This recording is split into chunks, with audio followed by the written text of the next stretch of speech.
All right. Michael Raynor, welcome to the show. Thanks. Pleasure to be here. So tell us a bit about your background, because you are, you're a business strategy guy. You think about business strategy as your career. What got you thinking about that and doing that? That's a good question. I don't know that I've ever reflected on how I ended up there. I suppose the honest answer, since you've caught me flat-footed, is it's because I didn't want to go to law school. I went to law school. Okay. Well, So, you're a braver man than I, right. Charlie Brown. I did my undergrad in philosophy. Not a lot of call for court philosophers, so I had to go get a job. Ended up working for a small consulting firm doing, of all things, statistical process control work, which my reading of Heidegger and Nietzsche prepared me for quite well, as you might expect. Ended up, as I said, didn't want to go to law school, ended up taking an MBA and started down that path as a consequence. Spent a couple of years with Deloitte as a consultant. Thought that I would have fun answering my own questions instead of the client's questions. So went and did a doctorate in business and business policy. And then to my shock and amazement, because a doctorate is kind of a union card to go be a business school prof, I ended up back at Deloitte and have been there ever since, doing a variety of things. But in general, I'd say it's sort of straddling the interstices of research and practice, which has been an enormous privilege and a lot of fun. Well, you said you wanted to answer your own questions. That's why you went to go get your PhD. Like, what were the questions that you had as you went into this world of business as a philosophy guy? What were the questions that you came up with as you started getting into this world? So I think not uncommonly, I went in with the idea that I was going to address a particular question and ended up doing something really quite different. But when I was as a consultant back and I'll date myself here, in the mid-90s, that was the first wave of technological convergence, right? That was sort of when the internet, it was clearly going to be a thing. And a lot of the major corporations that I was consulting with were looking at and trying to understand what that was going to mean for their business. And so there was a flurry of diversification back in the day when phone companies, remember them, were buying cable companies, remember them, and movie studios and so forth were all trying to figure out how they're going to have to reinvent their business. And so that's what I thought I was going to tackle. And just as an aside, as it turns out, they were all right. They were just 20 years too soon. And being early is in many ways worse than being wrong. So anyway, I ended up going into the doctoral program and ended up focusing on diversification, but much more generally. So rather than looking at diversification in the face of technological uncertainty, just diversification as a general management phenomenon. Right. So I think that leads that idea that, those companies you were seeing, those technology companies, phone companies, cable companies, trying to get ahead on the internet boom that was happening in the 90s didn't really work out for them because they were too early. I think it's a nice segue to what we're going to talk about today. Published a book a couple years ago called The Strategy Paradox. So let's start off. What is the strategy paradox? Yeah, so that title was born of the observation that when you read the kind of the liturgical texts of the strategy field, Pankaj Gamawat, Michael Porter, and company, the clear advice is that it's absolutely crucial to be committed to a particular market position, right? A particular quality cost position, and devote yourself to serving a particular market segment. And that it is the commitment to those specific positions that allows you to differentiate yourself from your competition and hence succeed. And they're not wrong. You look at the companies that, they hardly needed my validation, but for what it's worth, they're not wrong. When you look at the companies that have been successful, that is very often a hallmark of their success. But what occurred to me is that when I looked at the companies that had been catastrophic failures, they often exhibited many of the same characteristics. And they were committed to specific technologies, specific market positions, specific market segments, specific value propositions. They just happened to choose the wrong ones. And so that doesn't help a lot if the advice for good strategy is place the right bets. So the question becomes, how do you figure out what kinds of bets to make when it is deeply impossible to know in advance with any real certainty what the right bet is going to be? All right. So just to clarify, so the recap, the strategy paradox is you can have you can follow all the advice on developing sound strategy, but you can still fail anyway. Yeah, exactly. So the characteristics that define both successful and failed strategies seem to be the same characteristics, which is a bit of a paradox, it seemed to me. I mean, why do you think most, business books, or, these guys that you talk about, these liturgical tests, why do you think they miss that idea of the strategy paradox? Well, in fairness to them, they didn't miss it. It just wasn't their focus, right? So you can read Competitive Strategy by Michael Porter, and there's a part, I can't remember precisely. So call me a liar for a chapter, but something like chapter 14, it's sort of back in there somewhere and it is very much an and by the way kind of situation. And then Pankaj Ghemawat's book, which I think is a fantastic book, right? I mean, I hope to add to our understanding, not take down anybody else. So Pankaj Ghemawat's concept of strategy as commitment, I think, is extraordinarily powerful, because it's that commitment over time is what makes your particular position in the marketplace very difficult for others to copy. Right? They say there's only two things you can't compress: water and time. And so when your strategic position is born of commitment over time, it's almost impenetrable. The problem is you have to commit to the right thing. And that's the difficulty. And so my hope was, nobody can talk about everything. So my hope was to pick up that particular thread of the conversation and say a little bit more about it. You have to commit for a strategy to be good, but the problem is you're uncertain about whether you pick the right strategy or not. Absolutely. That's the hard part. So in the book, for example, I spent a lot of time talking about Betamax. That really is going back to the antediluvian era. But Sony was a particularly compelling example to my mind of a company that seemed to do everything right, and sometimes had fantastic success and sometimes had fantastic failure. And it's not like they did anything different when they succeeded versus when they failed, except for the fact that they guessed wrong. So sometimes they guess right, sometimes they guess wrong. And that was the part that I found a bit frustrating. And what could we do about that? How could we try and address that problem? Well, let's walk through that case study. I think they really highlight the strategy paradox in action with the Betamax story. So for those who are too young to remember Betamax, they came up with like the first version of what, a VHS tape. Like VHS was the competitor, but they had their own version of that. Mm-hmm. And it seemed really promising, but why didn't it? Why did we use VHS tapes and not Betamax? Yeah, so post facto, there's and not surprisingly, right? The universe is sometimes inexplicable, but it's very rarely capricious. So when we look back, we can explain what happened and say, here's why they ended up on the wrong end of that bet. And it had to do with what I tried to describe in the book as a whole number of uncertainties that simply broke against them instead of for them. The most important of those was the movie studios making libraries of movies available to be released as a video recording. So then there was a battle between the expenses associated with releasing movies in two formats, beta and VHS. Back in the day, in the late 70s, early 80s, people would go into VHS shops, video rental stores, and they had to determine whether or not the movie they wanted was available in the format they had. And that was at a time when video rental stores were kind of mom and pop operations. The movie studios would charge $50, $60, and this is 40 years ago, for each of the tapes that they would then rent out. And mom and pop video rental places don't have a huge amount of capital. So they basically had to pick. And so they would go whichever one had greater market penetration. And for reasons that, again, I go into that are somewhat involved, VHS ended up with a small advantage just when the movies were starting to be made available. And as a consequence of that, the snowball rolled down one side of the mountain instead of the other, and Sony got swamped. Yeah, one of the advantages, VHS was, I guess, cheaper. Like they kind of sacrificed quality a bit. Betamax is like super high quality, the video. VHS like, well, we're not going to do that, and that was one of those factors that tilted towards their favor. Absolutely. Yeah, and the big thing was that Sony had made the bet that the device was going to be used to record shows on television and then watch them, right? So it was basically a time-shifting device. And the reason they had made that bet is that they looked at it and said, the movie studios are never going to put movies on tape. They'll just never do it. And so they were devoting themselves to a higher quality and, as a consequence, higher cost and hence higher priced device.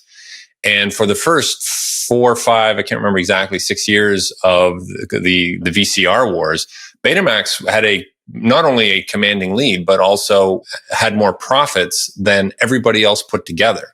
They were, if you will, the Apple of the VCR race. Higher quality, higher cost, higher price, vastly more profitable, better brand cachet. I mean, if anybody who looked at this in 1978 would have said Sony's going to win. And what do you think? I mean, do you think things could have turned out differently for Sony with the Betamax if they had done something? I mean, if they did one thing different, or was it sort of just they picked a sound strategy, it looked good on paper, they committed to it, and they just happened to pick the wrong one? Yeah, I mean, at the risk of being somewhat self-serving, I mean, they could have taken. They understood the forks in the road that they were facing, and they felt we have to pick, because that's kind of what good strategy looks like, as opposed to thinking about, well, how can we hedge our bets in a way such that if it goes in the other direction, we still have a viable strategy. Right? So the two big things that they were betting on is that it didn't make sense to license the technology because they were focusing on the profitability rather than the network effects of market share. And the reason they looked at that, by the way, is that the movie studios had made it very clear. I mean, they even took Sony to court in order to have the VCR declared illegal, because they said this is going to, promote piracy of our intellectual property. And so they thought, well, there's no chance that Hollywood movies are going to be available on VCRs, so we don't have to worry about that. But they understood that, well, if it went that way, that would necessitate a completely different approach to the market. So none of that was news to them.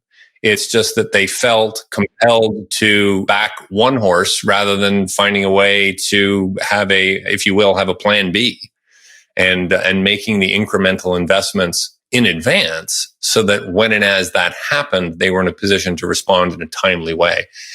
And if I might, that's one of the things I hope the strategy paradox contributes, which is it's not enough to kind of run the wargaming in your head and say, if they do this, then we'll do that.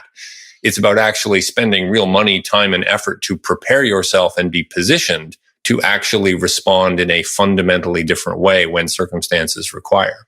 Gotcha. So, I mean, I think someone can hear this about the strategy paradox, and it sounds like, well, successful companies are successful just because they lucked out and picked the right strategy. Is that? I mean, is that sometimes the case with a lot of companies that we hold up as like, wow, this is led by a visionary CEO.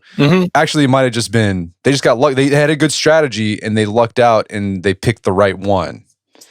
Yeah, I would agree with that, but I'd say it's slightly less elbows not quite so sharpened, because I think very often it's very difficult to tell the difference between luck and skill.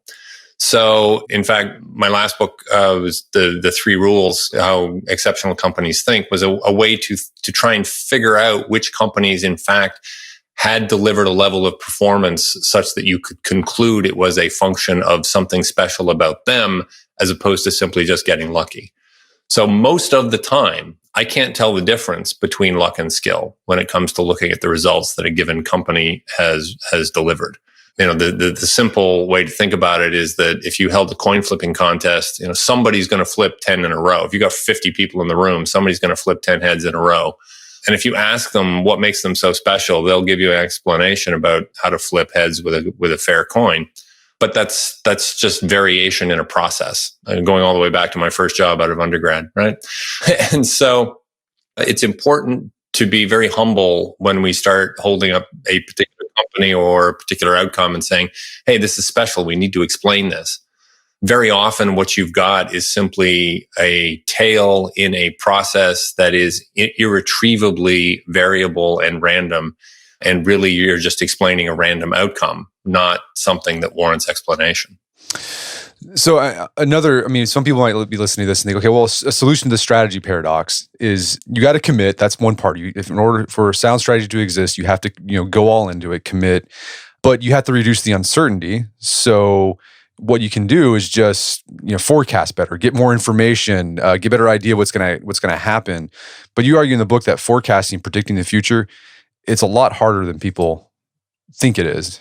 Yeah, exactly. I mean, I subscribe to folks like Philip Tetlock on that one, who have studied attempts to forecast various things. There's another one that I like about called The Fortune Sellers, Bill Sheridan's book. And there they make the argument that really the only thing we've gotten better at predicting is the weather. And even then, after about 5 days, we're out of ideas. And some of that kind of makes sense, especially in business, because in business, right, you're trying to forecast the activities and behaviors of people for whom it is in their vested interest to be unpredictable to you, right? Because if they are, I mean, I understand that if you can figure out how to predict my actions, then you've got it all over me, right? I'm cooked.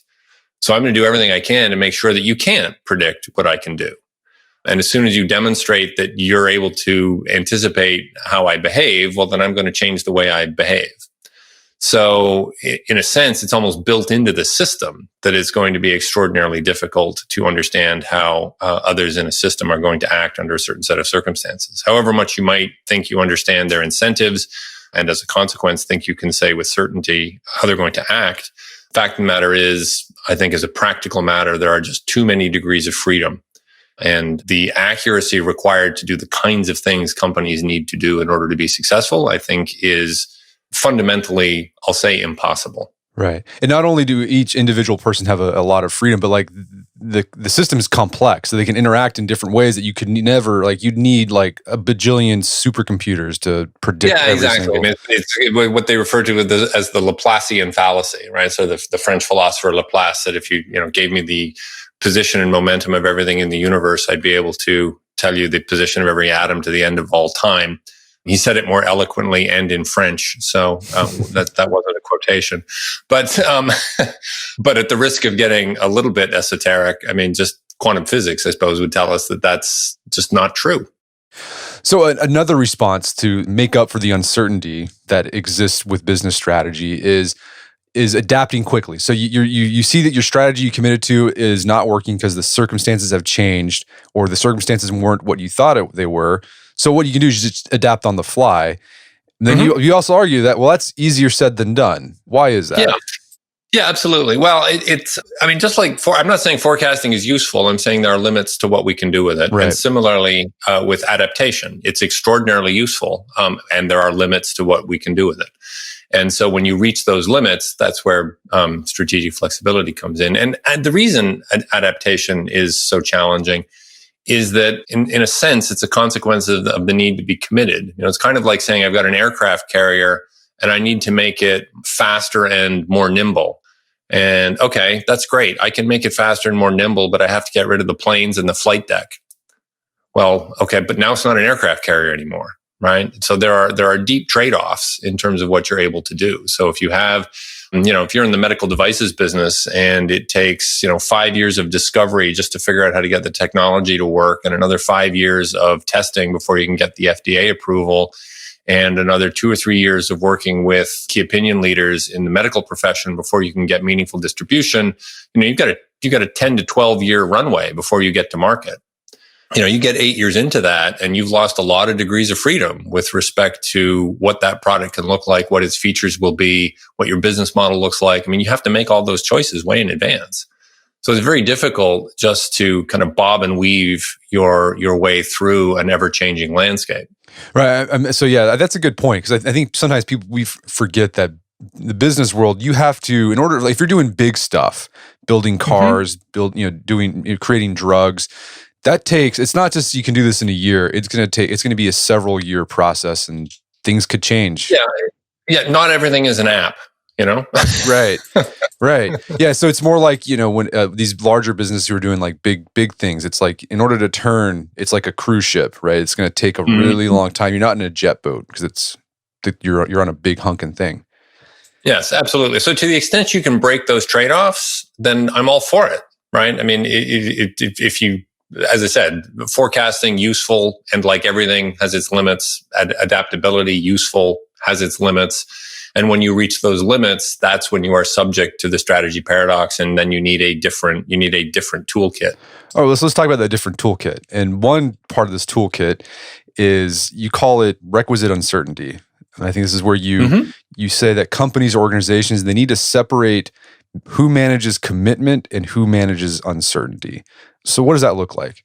Yeah, so then I'm borrowing there from a fellow named Elliot Jacks, and that's his term, and I've tried to translate that into an organizational framework. So there's kind of two parts to coping with the strategy paradox. One is if you will, the strategic dimension, and the other is the organizational dimension. So requisite uncertainty speaks to the organizational half of that equation. And the view there is that, we'll go all the way back to Sony for a minute. If you've got somebody who's running the beta division, and you have decided, all right, here's our best guess on what we think the world looks like. And so we've got someone running the beta division, and they commit to a very particular strategy. That strategy is a high quality device with higher prices to compensate for the higher cost. We believe that the value proposition to consumers is that it's high quality recording of broadcast television. And that's our bet. And so you build the model accordingly, and you've got somebody whose job it is to make that strategy as successful as they can make it. But go up a layer or two in the hierarchy, and you've got somebody who's responsible, in my model, for thinking about what kinds of uncertainties in the marketplace might cause that strategy to come off the rails. What could invalidate it? And then those are all the things we talked about before, right? So what if it became more about watching rented VCR tapes? And what would that mean for your relationship with movie studios? What would that mean for the importance of network effects? And as a consequence, the need to grab market share quickly, as opposed to reaping the profitability of a highly differentiated device in what was largely a niche application, right? So almost a complete 180. And so that person looks at that and says, all right, if that were to happen, how would that Betamax strategy have to pivot? And what assets would we need to have in place in order to be able to respond? And it becomes that layer of the hierarchy's responsibility to develop relationships with alternative suppliers, to explore the kinds of, to explore how you might actually license your technology as opposed to building them all yourself, to think about how you would relate with movie studios, et cetera, and so on. Right? You can't leave that to the person running the beta strategy, because, there's only 26 hours in the day, just like for the rest of us. And so you want them focused. You want them committed to a particular strategy, as opposed to thinking about all the other stuff they might have to do if the world turns out differently. So it's that separation of responsibilities that I think makes it possible. It's expensive, it's complicated, it's hard, but it's possible. And it sounds like, too, that prevents, some sunk cost fallacy. If you combine the decision making, or the commitment, and the person managing the uncertainty, because it's hard to be like, look at other ideas when you're focused on committing to this one strategy you picked, right? So if you're in charge of the Betamax thing, but you're also in charge of looking at other solutions, you're probably not going to pay much attention to the other solutions, because you're so focused on making this one thing work that you got. That's a really great observation. I had never thought of that before, despite the fact that I spent a lot of time thinking about cognitive biases. That's not in the book, and I don't know that I've bumped into that before. I think that's an excellent point. Somebody committed, and I'll say it back to you, see if I got it right. Someone running the Betamax division will have a certain view of the world, and their ability to interpret conflicting data will be colored by the fact that they've just spent the last 3 years hammer and tongs making the existing strategy work. Right. They're going to be necessarily handicapped when it comes to understanding and correctly interpreting the viability and the plausibility of alternative outcomes. No, yeah, that's what I was thinking when you were talking about that. That's one thing that came to my mind. So that's one solution. So that you do this, you separate who manages commitment, who manages uncertainty. Do a lot of companies do that, or no? What do you think? I think it's, I'd love to say that everybody read my book and thought it was brilliant. Sadly, I can't make that claim. I do think that it's not uncommon in organizations for there to be kind of a de facto kind of make those sorts of separations. So the notion that somebody's worrying about operations and somebody else is worried about strategy is not, that's not a particular breakthrough, right? So I think you see inklings of that, hints of that in most organizations. But I don't think it's something that is explicitly pursued. I think that and I see this in my consulting work and in working with clients in a variety of organizations. Indeed, it's why consultants can be valuable to their clients, is that it's only too common for the urgent to push out the important, to use a cliche. And what that translates into, as often as not, is that the important is executing on the current strategy, the urgent rather, and the important is thinking about the uncertainty, and that's what can get overlooked. What came to mind, who does this? The military has separation between commitment and uncertainty. It made me think of like World War II. So you had Eisenhower, who was overseeing the European operation, and like he only thought about the big picture stuff.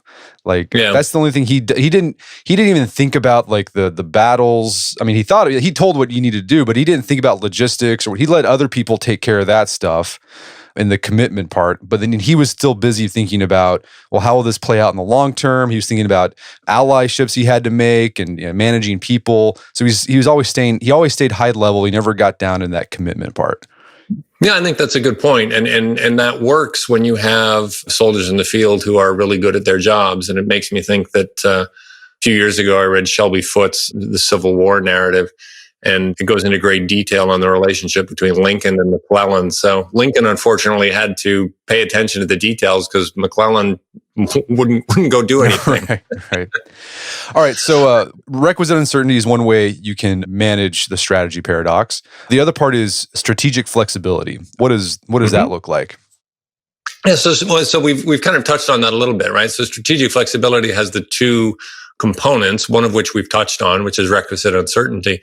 And the other is the assembling a portfolio of assets and capabilities that allow you to change your strategy much more quickly than you would have been able to otherwise. So that's some of what I was alluding to before in my counterfactual on the Sony example.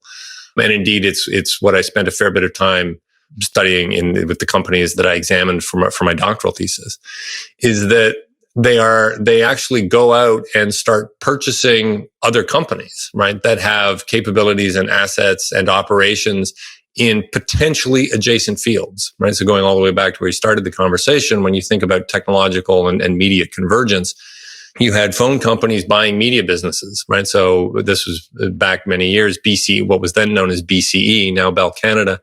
So BCE got into the media business and they purchased a satellite TV capability. Now, did they think there were any clear synergies between long distance services and satellite TV? Not particularly. But they had a view that said under certain circumstances, the ability to broadcast television was going to be important in its competitive battle with cable, should the cable companies actually start offering phone services over their cable infrastructure, which they have since begun to do.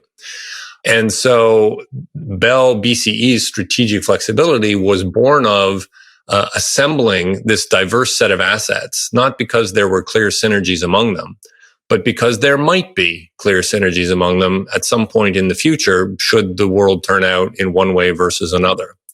So that's not an excuse to go buy everything you can think of, because you run out of money before you run out of things to buy. But it is a reason to think very carefully about where you need to place some potentially strategic bets. And it's because they're potentially strategic as opposed to actually strategic that we refer to it as, if you will, strategic flexibility. And that whole strategic flexibility label is intended to be a bit of an oxymoron, right? Strategy is about commitment, flexibility is about not being committed. So we're going to glue the two together. And how do you make options for yourself, right, without overwhelming or diluting what you do? Like taking away from like the main strategy that you've picked. Absolutely. So so now what you've done is put your finger on what the limits of strategic flexibility are, right? So I went on about how commitment is great but has its limits, and same for adaptability. You know what? Strategic flexibility I think is terrific, and you'll run into limits there too, which is it's very possible to overdo it, right? If all of a sudden every acquisition is justified in virtue of its option value, well, now you've got seemingly carte blanche to go buy whatever you want at whatever price you want. And you can make the wrong choice. So it does require ultimately managerial judgment to say we will go this far and no further, right? So you're making a subjective call on the nature of the risks you face and the value to the organization of hedging those risks in one way versus another.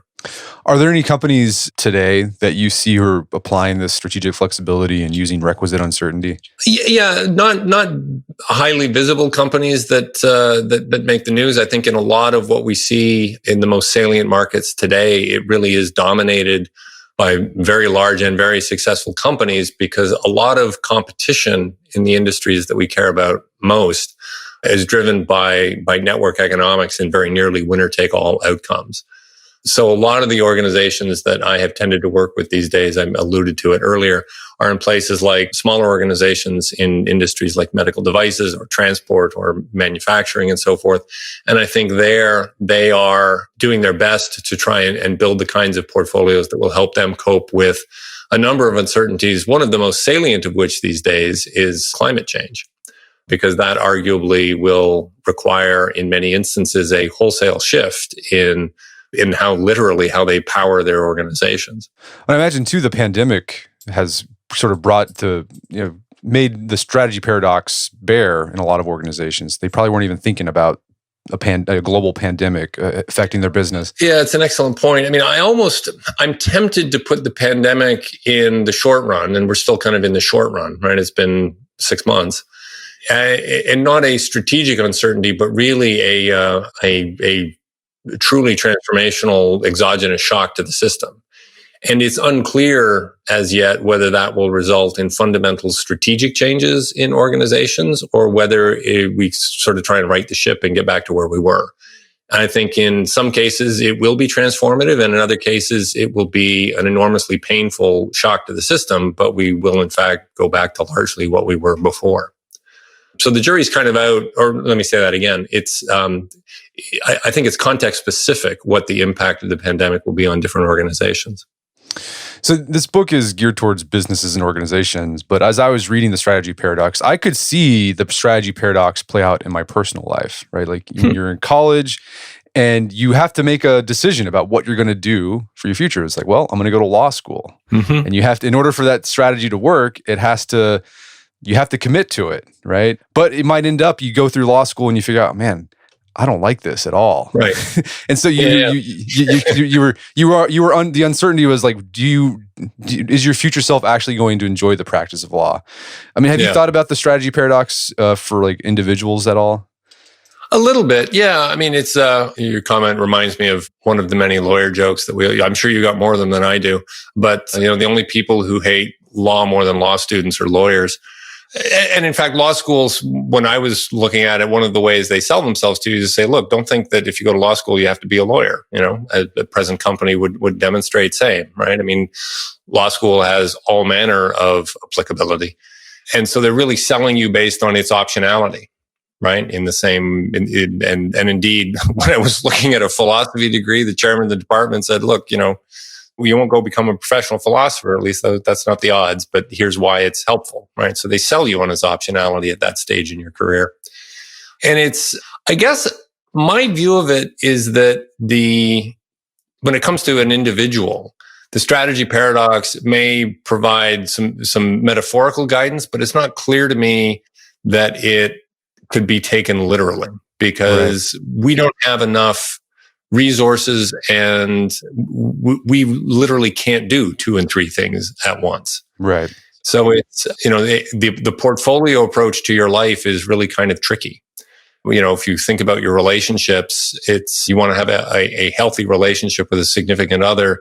It's probably a bad idea to spend too much time thinking about what you're going to do if it fails. Right. Keep your Match.com profile live after you've been going out for 6 months. That's probably not healthy. Yeah, exactly. I'm no psychologist. I'm not going to offer any advice on that. I'll just tell you that from where I'm sitting, that sounds like a bad idea. Well, it sounds too for individuals, or even like really small, like a small business. They have more room to adapt. Like they're more able to adapt better than larger businesses or larger organizations. I think that's an excellent point. Yes, and perhaps that applies to individuals too, right? So your ability to adapt and change is such that you actually don't need the overhead that comes with trying to build strategic options, right? You can kind of think about what you might do, but you don't actually take any action to prepare for it, because if it turns out you have to do it, well, then you can just go do it, right? You don't have to prepare in that way. Gotcha. That's different from contingency planning. I'm not saying, don't have some cash in the bank in case you hit a rough patch. But that's not what we're talking about. I mean, the big takeaway I got from this book was, if you are successful, or if organization's successful, or even on the personal level, or you fail, you might have done everything right. The decision-making process was probably the right thing to do, you shouldn't take it so personally, or the organization shouldn't beat themselves up because they did everything right. Like they just needed to have more flexibility in their system. Yeah, I think that's a good point, and in fact, it relates fairly directly to how people tend to talk about innovation. Right? I mean, they'll talk about innovation, say, "Look, it's not like everything succeeds. You can do everything right, and it doesn't work out, and you have to be at peace with the fact that failure is an option." And I guess what the strategy paradox prescribes with strategic flexibility in particular is that here's something you can do about that. So when what you committed to would have otherwise failed, you're actually in a position to pull that out of the fire and save it. Well, Michael, this has been a great conversation. Where can people go to learn more about your work and other books you've written? Any of the online booksellers will have the 4 books that I've done available. If you're interested in what I'm doing these days at Deloitte, you can look me up on the Deloitte website, deloitte.com. And yeah, so that would be the first port of call. Fantastic. Well, Michael Raynor, thanks for your time. It's been a pleasure. And for me as well. Take care. My guest today was Michael Raynor. He's the author of the book, The Strategy Paradox. It's available on Amazon.com. Check out our show notes at aom.is/strategy paradox, where you can find links to resources where we can delve deeper into this topic.